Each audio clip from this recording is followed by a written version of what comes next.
This video will go over the private keyword in JavaScript. So this is a object method which allows you to store private values that you don't want easily accessible. So for example, let's make an object name and stuff, and then new toy equals, or no, toy equals new object toy.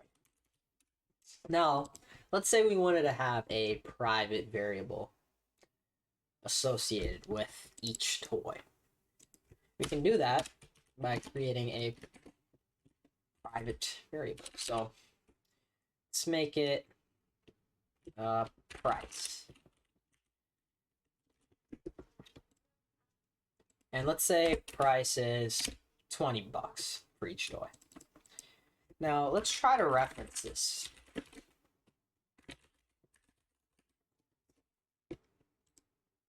It doesn't work.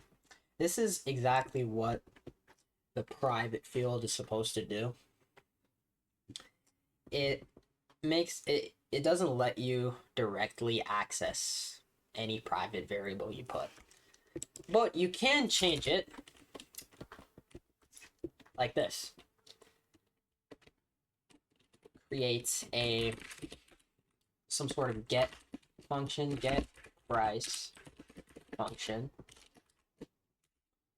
and turn this price.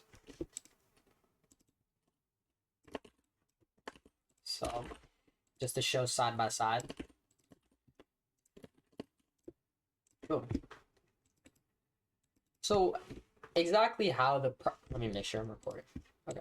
Exactly how the private field works is if you try to access it outside of the object or class, it won't work. But if you try to access it internally or inside the class or object, it will work. You can even change the value. So you can create some sort of set function. You don't actually have to make that the name, that's just a convention. You can make it any name. Access the variable, this stop price equals, let's say new price.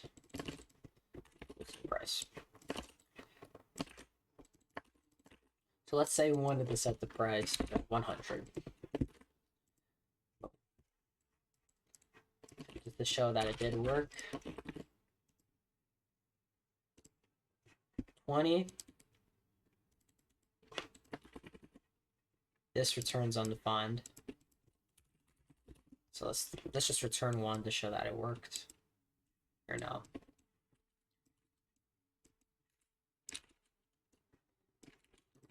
Remove that. So 20 changes the price, 100. Yeah, I mean, you might be wondering what are some applications of this. It increases security a little bit. It enforces more privacy because you have to actually create dedicated functions to modify and access this variable. You can't just change it willy-nilly. It adds more security over your code because, you know, if you were just absent-mindedly,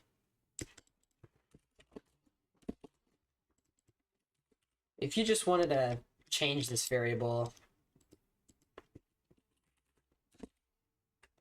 and maybe prices have to end in 0, right? But you're not thinking about that. You just want to change it.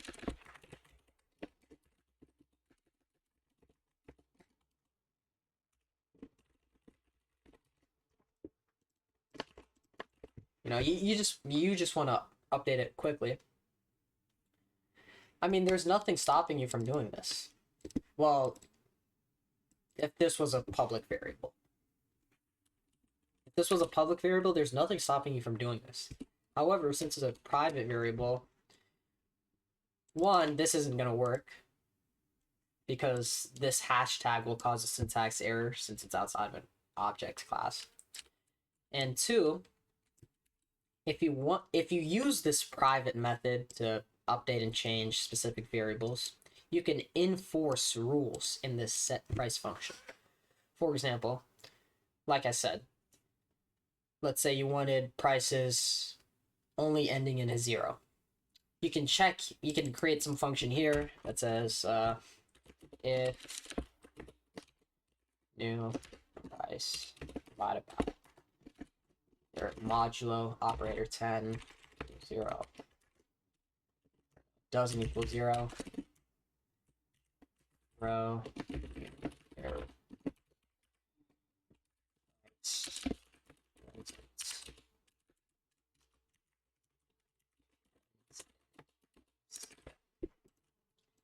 So here we're just checking, okay, is this variable in its correct state?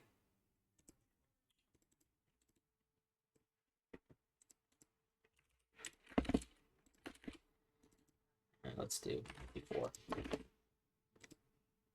Price doesn't end in 0. Let's try 50. Perfect, it works.